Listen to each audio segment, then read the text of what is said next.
Hello guys, welcome back to my channel. నేను మీ కవితని. ఈరోజైతే Sunday special మా రెస్టారెంట్లో అయితే చికెన్ కర్రీ అన్నమాట. సండే ప్రతి సండే చికెన్ కర్రీ వండుతారు. ఈరోజైతే మా సార్ వాళ్ళ పాపది ఓణీల ఫంక్షన్ అన్నమాట. నిన్ననే మా స్టాఫ్ అందరినీ ఇన్వైట్ చేశారు.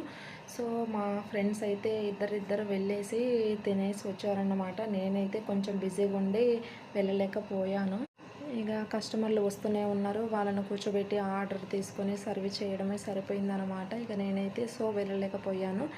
ఇక మా ఫ్రెండ్స్ వాళ్ళైతే అందరు తినేసి వచ్చారు. ఇక నేను ఆ టయానికి ఇక 3:30 అలా అయింది. ఇక ఆ టయానికి వెళ్ళి రావడం ఎందుకులే అని నేనైతే ప్రశాంతంగా ఇక రెస్టారెంట్లోనే కూర్చొని తింటున్నాను అనమాట.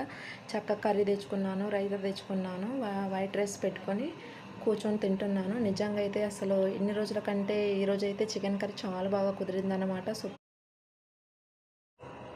చాలా బాగా సూపర్ టేస్ట్గా అయితే ఉంది. ఫ్రెండ్స్, మీ అందరి ఇంట్లో ఈరోజైతే ఏంటి స్పెషల్ కర్రీ కామెంట్స్ రూపంలో చెప్పండి.